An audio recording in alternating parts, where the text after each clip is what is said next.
পাটনা গেছিলাম, সেখানে স্বাস্থ্যমন্ত্রীর অফিসে দেখে এসেছিলাম যে কন্ট্রোল রুম সমস্ত sub division hospital, district hospital, medical college, state হসপিটালগুলোকে ডাইরেক্ট মনিটরিং হচ্ছিল পরিষ্কার আছে কিনা, এমার্জেন্সিতে রুগী পড়ে আছে কিনা, আউটডোরে ব্রোকার আছে কিনা, ঠিকঠাক হচ্ছে কিনা, বাইরে যে হসপিটালের একটি সুন্দর স্বাস্থ্যসম্মত পরিবেশ ঠিকঠাক আছে কিনা, গার্বেজ ক্লিনিং আছে কিনা, এই সব জিনিসগুলো আমি ওখানে দেখে এসেছিলাম। আমি মাননীয় মন্ত্রী, মাননীয় রাজ্যমন্ত্রী এবং প্রধান সচিবকে বলেছিলাম এখানে একটা এরকম বানান। এরা পুরোটা এখনো রেডি হয়নি, ইট উইল টেক টাইম, আরও 1 মাস লাগবে। আজকে 15-16টা স্টেট হসপিটাল এবং পাশাপাশি জেলার 2-1টা হসপিটালে ওরা করেছেন। আমি কিছু সাজেশন দিয়ে গেছি, মাননীয় মন্ত্রী নোট করেছেন, প্রধান সচিব নোট করেছেন। আমি এটাকে 30শে জুলাইয়ের মধ্যে বলেছি সাব ডিভিশন লেভেলে নামিয়ে দিতে এবং কিচেন পর্যন্ত মনিটরিং করতে, বাইরে পার্কিং এবং যেখানে আমাদের ফেয়ার প্রাইস সব রয়েছে, আগামী দিনে জনঔষধি কেন্দ্র হবে, সেই জায়গাগুলো ঠিকঠাক করে দেখতে। ওয়ার্ডের ভিতরে কিছু রেস্ট্রিকশান রয়েছে হেলথ গাইডলাইনে, রুগীদের দেখানো যায় না, কিন্তু মেঝেটে যে পরিষ্কার আছে কিনা দেখানো, বা আমাদের এমার্জেন্সিতে কোনো রুগী পড়ে আছে কিনা, একটা হসপিটালের যে পরিবেশ এবং যে পরিষেবা, এই দুটো ঠিকঠাক করার জন্যই একটা মনিটরিং দরকার আছে। এটা তারা করতে পারবেন। আমি ইনিশিয়ালি স্টেট হসপিটালগুলোতে যেটা দেখেছি, আমার পরিচ্ছন্নতা দেখে ভালো লেগেছে এবং আউটডোরগুলোতে একটা সিস্টেমে ডিসিপ্লিন ওয়েতে কিউ মেনটেন করে যেভাবে এন্ট্রি হচ্ছে বা তাদের চিকিৎসা হচ্ছে, এটাও ইনিশিয়ালি ভালো লেগেছে। এবং এটা আপনাদের জেনে রাখা দরকার, এটা মাননীয় মুখ্যমন্ত্রী বা মন্ত্রীদ্বয়ের সাডেন ভিজিট ছিল। আমি 9:45-এ ইচ্ছা প্রকাশ করেছি, যেহেতু আমি কাছেই থাকি এখানে চিনার পার্কে, আমাকে নবান্ন যাওয়ার পথে আমি 9:45-এ জানিয়েছি, 11:05-এ এসেছি। আমি এনাদের কিছু ইনপুট দিয়েছি, কিছু ওনারা আমাকে ইনিশিয়ালি দেখিয়েছেন, গ্র্যাজুয়ালি ইমপ্রুভ করবে এবং পরিবেশটাও বদলে যাবে এই বিশ্বাস আমি রাখি। অফিসাররা, আধিকারিকরা দে আর ফুললি কম্পিটেন্ট, ইন্টেলিজেন্ট, ডাইনামিক। তাদের কাজ করার জন্য গাইড করা দরকার, নেসেসারি ফান্ড অ্যারেঞ্জমেন্ট করে দেওয়া দরকার, আর এনকারেজ করা দরকার। করবেন ওরা, আমার বিশ্বাস। কাজের যে মুক্ত পরিবেশ তারা পেয়েছে, চাপ মুক্ত হয়ে কাজ করছেন, আমাদের ইচ্ছাটা তারা বুঝতে পারছেন, ঠিকঠাক সব হয়ে যাবে, এটা আমার বিশ্বাস। আমি চাই আগামী দিনে 54 টাকা মাত্র 3 বেলা খাওয়ারে ছিল, 110 টাকা এই সরকার করে দিয়েছে। খারাপ খাওয়ার, দুপুরেও কুমড়ো, রাতেও কুমড়ো, কুমড়ো খারাপ নয়, আমরাও খাই, কিন্তু ওই যে বললাম এত নিম্নমানের খাওয়ার, এগুলো তো ওভারলুক করা হয়েছে। 17 সালে লাস্ট খাওয়ারের টাকা রিভাইজ করা হয়েছিল, 17 আজকে 26-এর অর্ধেক হয়ে গেছে, 27 সাল আসতে যাচ্ছে। এইটা আপনার বাড়িতেও তো জিনিসপত্র বাজারে কিনতে যান, সেই জিনিসপত্রের দাম বেড়েছে। এই প্র্যাকটিক্যাল থিঙ্কিংটা বিগত দিনে যারা পরিচালক ছিল তাদের ছিল না।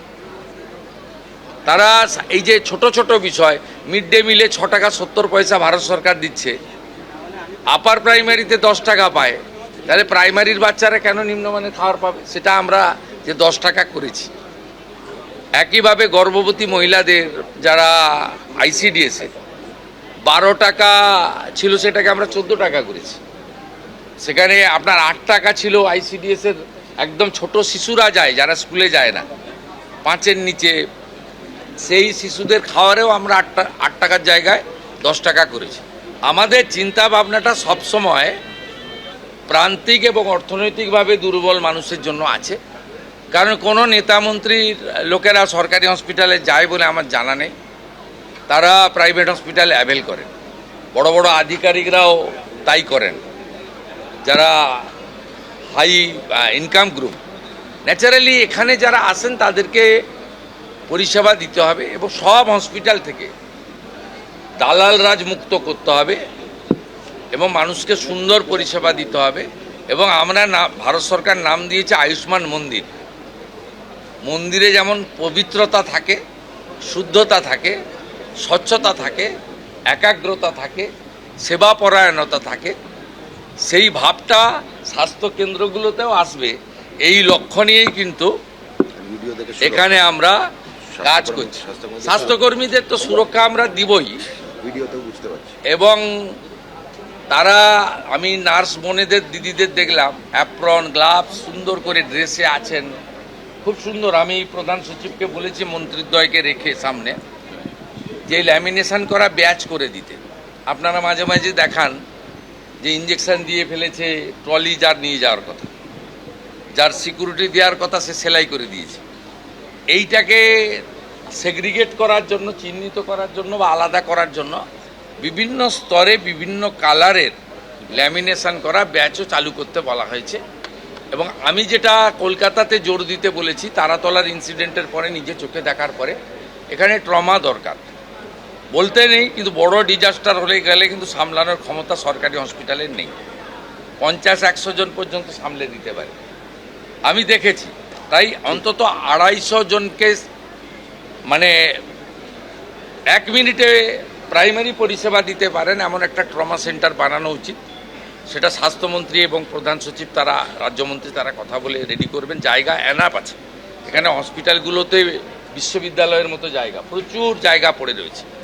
আমি বলেছি এই যে কাগজ পেতে বা কাপড় পেতে ব্যাগ মাথায় দিয়ে শুয়ে থাকেন, এদের হোটেলে থাকার পয়সা নেই বলে করেন, নিরুপায়। তা আপনারা পিছনে একটা জায়গা করে দিন, আমরা দরকার হলে ইউনিটে 25 লাখ টাকা করে দিয়ে দেবো। আপাতত আপনার পাইপের লোহার যেগুলো আছে সে সেট বানিয়ে ভালো করে মেজে দিয়ে একটা কমন ইউরিনাল ল্যাট্রিন দিয়ে ফ্যানের ব্যবস্থা করে এটাও করতে পারেন, এটাও আমরা বলেছি। বার্ন ইউনিটে আমরা একটু উইক আছি, এসএসকেএমে 60টা আছে, তো আরও কোয়ালিটি ইমপ্রুভ করতে হবে, আরও ভালো আমাদের ডক্টরবাবুদের দিতে হবে, মানে হাই স্কিল ডক্টরবাবুদেরকে বার্নের ক্ষেত্রেও জোর দেওয়া দরকার রয়েছে। এই কিছু কিছু বিষয়ে এই 1.5-2 মাসে আমার যা অভিজ্ঞতা আছে বলেছি, এরা করতে পারবে, আমার বিশ্বাস রয়েছে। এসএসকেএমে ইতিমধ্যে 100 বেড বাড়ানো হয়েছে, এখনও 300 শর্টফল হয় বলে আমার মনে হয়েছে। শর্টফল মিন্স কিছু রোগীকে তো কালকেই ওটি করা উচিত ছিল, 10 দিন পরে টাইম দিচ্ছে ক্যাপাসিটি কম থাকার জন্য। আমরা যদি আরও 200-250 সিট বাড়াতে পারি, 350 ছিল, আমরা আসার পরে 100 বাড়িয়েছি, 250 সিট পুজোর আগেই আরও বাড়ানোর ব্যবস্থা আমরা করছি। আইসিইউতে মাত্র 112 করে আছে, এটাও অন্তত 200 হওয়া উচিত। তাহলে আইসিইউ নিয়ে মানে ওজোর আপত্তি, অনুরোধ, বাধ্য হয়ে প্রাইভেট হসপিটালে যাওয়া, এটাও কমবে। এই অনেকগুলো বহু না রিলেটেড টু দিস। হ্যাঁ,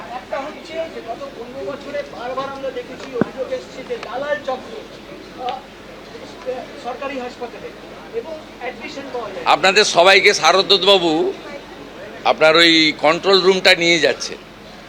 এই কন্ট্রোল রুমটাকে লাইভ মনিটর এই জন্য করা হয়েছে যাতে কোনো দালাল, যাকে আজকে সকালে ওখানে দেখা গেছে, কাল সকালে দেখতে না পাওয়া যায়। এটা একটা বড় উদ্দেশ্য, কিন্তু ব্রোকারদের হাঁটানো।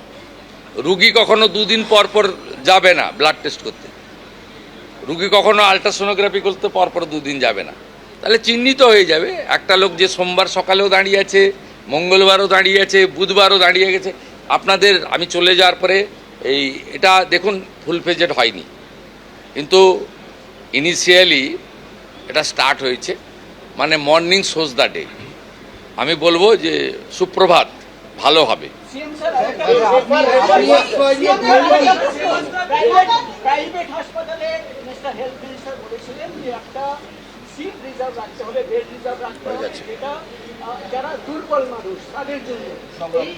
আপনাকে ক্ষেত্রে বলি শুনুন, ডাক্তারবাবু তখনও জয়েন করেননি ক্যাবিনেটে। আমি একটা মিটিং করেছিলাম এসএসকেএমে, সেখানে প্রধান সচিব সহ সকলকে আমি বলেছিলাম যে আমার জানা আছে, আমি দীর্ঘদিন ধরে এখানকার ল মেকার, পাবলিক রিপ্রেজেন্টেটিভ, আমার জানা আছে যারা বিগত সরকারের কাছ থেকে, মানে বিগত 15 বছর সরকার কোনো হসপিটাল প্রাইভেট করেনি, তার আগে যারা সরকার করেছেন বিধানচন্দ্র রায়ের সময় থেকে জ্যোতিবাবুর সময় পর্যন্ত, যে জায়গা সরকার দিয়েছে, কেনা জায়গায় কিন্তু এগ্রিমেন্ট নেই, যে জায়গা সরকার দিয়েছে 1 টাকাতে, সেই টাকাতে পরিষ্কার লেখা ছিল যে 15% বেড তারা ফ্রিতে গরিব মানুষকে দেবে, কিন্তু এটা মেনটেন হতো না।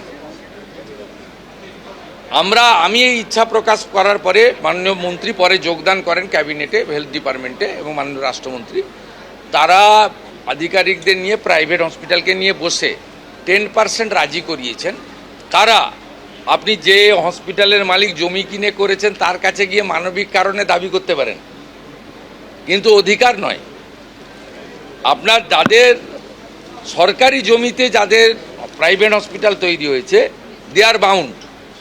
ওরা ইনিশিয়ালি দেখুন 0 ছিল, 15% দেওয়া উচিত, 10% এগ্রি করেছে। It's a good. আস্তে আস্তে মানসিকতা হবে। আর আপনারা নিশ্চিন্তে থাকুন, আদানি গ্রুপ নিউ টাউনে একটি 2000 বেডের ইন্টারন্যাশনাল মানের হসপিটাল তৈরি করছে। ওনাদের সঙ্গে আমার এগ্রিমেন্ট কমপ্লিট হয়ে গেছে। 1000 বেড থাকবে গরিব মানুষের জন্য, আর 1000 বেড ওরা কমার্শিয়ালি ইউজ করবে। এবং আমার বিশ্বাস আগামী কয়েক মাসের মধ্যে ভূমি পূজন করে আমরা এই কাজ শুরু করে দিতে পারব। পুলিশ যে ধরনের তথ্য সহযোগিতা চাইবে, হেলথ ডিপার্টমেন্ট সেটা করতে বাধ্য। এবং এক্ষেত্রে হেলথের কিছু গাইডলাইন রয়েছে, সে গাইডলাইন মেনে করবে। এটা আমাদের কাজ নয়। ইনভেস্টিগেশন পুলিশ করছে। আর প্রধান সচিবকে আমি সামনে বলে যাচ্ছি, 2 মন্ত্রীর সামনে, যে ধরনের তথ্য তারা চাইবে কেউ লোকাবে না, সমস্ত তথ্য প্রপারলি ফটোকপি তাদের দিয়ে দেবে। তা অ্যাক্ট খুব পরিষ্কার রয়েছে, অ্যাক্ট অনুযায়ী কাজ হবে। আমাকে নবান্ন যেতে দেবে। এবিপি আনন্দ, এগিয়ে থাকে, এগিয়ে রাখে।